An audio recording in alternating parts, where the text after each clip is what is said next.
Selamat siang menjelang sore Bu Julia. Selamat siang Pak Diki. Iya, apa kabarnya ini Bu Julia di sore hari di siang hari ini? Alhamdulillah sehat Pak. Oke, puji Tuhan sehat semua Ibu ya. Oke, baik Ibu. Kelihatannya penting sekali nih Ibu ingin ngobrol dengan saya nih pada siang hari ini. Apa sih yang ingin Ibu obrolkan dengan saya pada percakapan ini? Iya, saya ini ada unek-unek nih Pak. Mm-mm. Tahun ajaran baru nanti saya kan mengajar di kelas rendah ya Pak ya. Tadinya kan saya di kelas tinggi. Nah, jadi saya tuh masih agak bingung ini. Kira-kira pembelajaran seperti apa ya yang bakalan saya terapkan nanti yang cocok untuk anak kelas rendah gitu Pak. Oke, begitu Bu ya. Jadi Ibu Yulia mengalami sebuah kebingungan karena besok tahun ajaran baru itu mengajar di kelas rendah. Kalau sekarang Ibu mengajar di kelas yang tinggi, kelas 6 ya mungkin Ibu ya. Iya Pak, betul sekali. Ibu mengalami kebingungan apa yang harus dilakukan begitu Bu ya.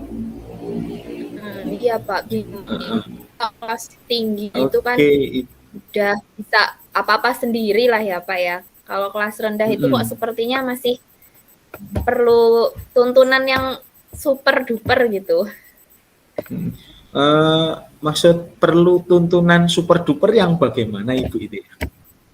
Gini, kalau kelas tinggi itu misalnya saya berikan tugas, itu mereka sudah bisa mengerjakannya sendiri. Tapi kalau kelas rendah itu kan perlu anak-anak, kita hari ini menulis ini ya, itu harus dituntun. Masih ada yang mungkin belum bisa menulis, mungkin masih ada yang tidak mau menulis, seperti itu, Pak.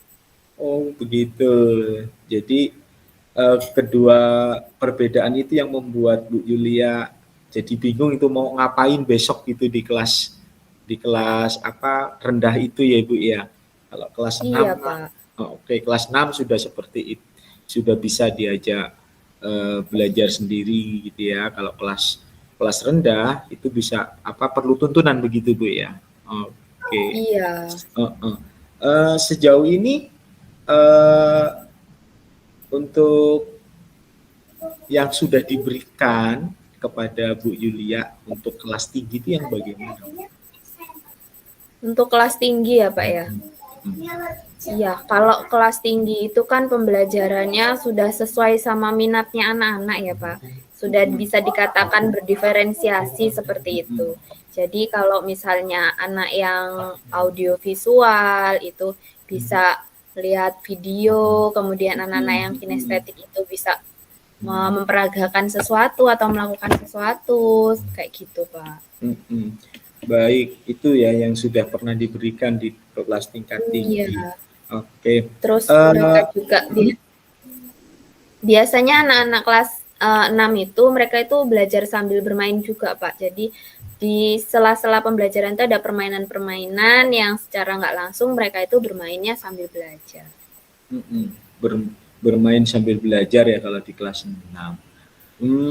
Menurut Bu Yulia ini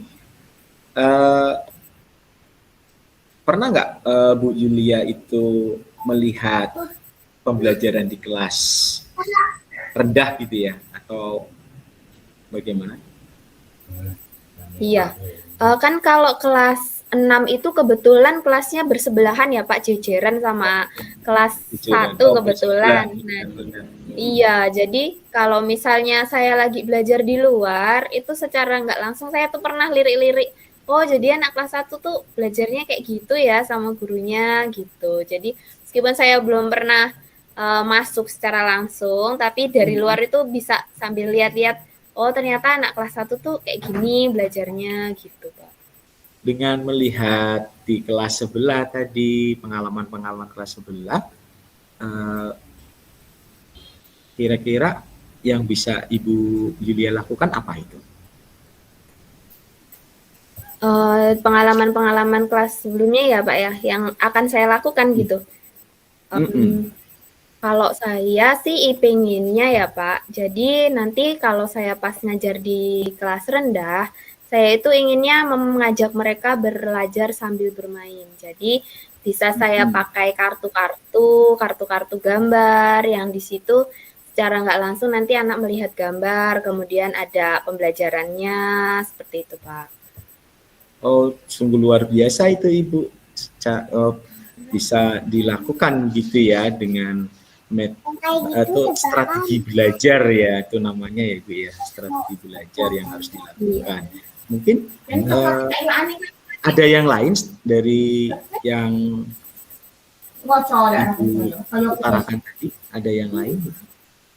Iya, kayaknya saya tuh pengennya nanti juga pembelajarannya itu pakai video mungkin ya Pak ya, kan anak-anak kelas rendah itu kayaknya senang tuh kalau saya ajak nonton video pembelajaran seperti itu. Jadi mereka nggak langsung tuh kayak lagi nonton TV, nonton video, tapi nggak taunya di dalamnya itu ada pembelajarannya. Mungkin seperti itu, Pak.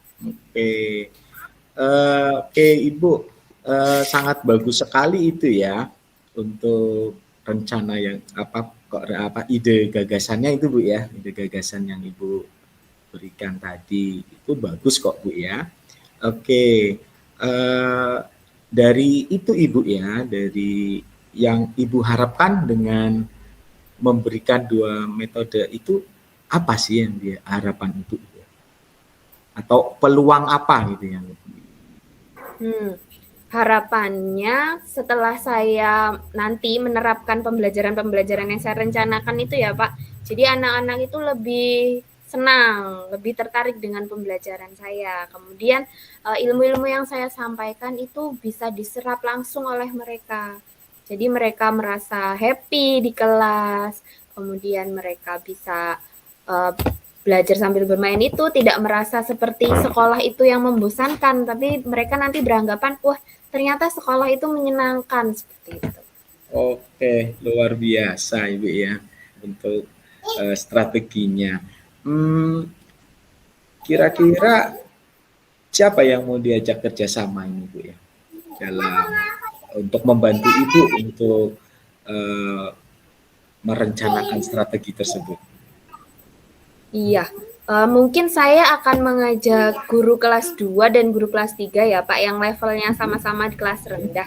Jadi nantinya mereka bisa bersama-sama dengan saya merencanakan pembelajaran seperti apa sih yang menarik untuk anak-anak kelas rendah, kemudian juga bisa mereka mengingatkan saya, misalnya kok saya pembelajarannya monoton nih, mereka nanti mengingatkan saya, Bu, kan kemarin kita udah berencana nih mau pembelajarannya yang seperti ini biar anak-anak lebih senang, kayak gitu Pak.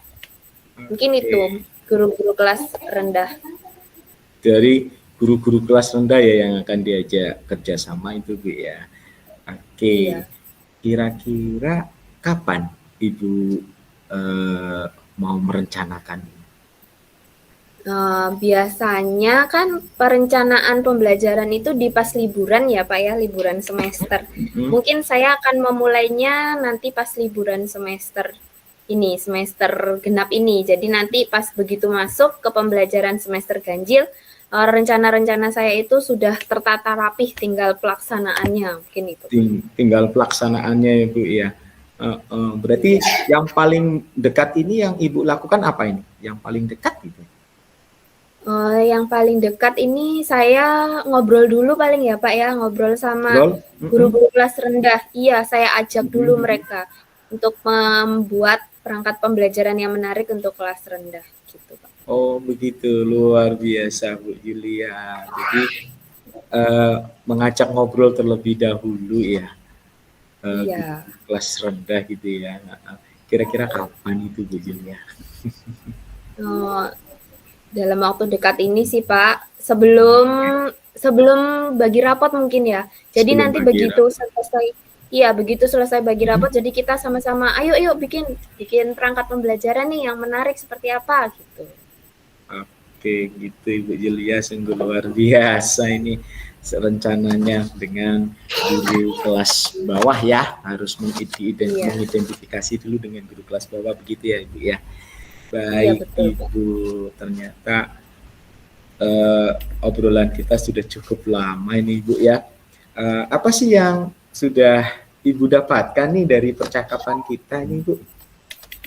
Iya, jadi saya jadi tercerahkan nih Pak. Tadinya tuh saya bingung, saya tuh mau ngapain ya nanti waktu pembelajarannya nanti. Nggak taunya setelah ngobrol sama Pak Diki jadi tercerahkan nih.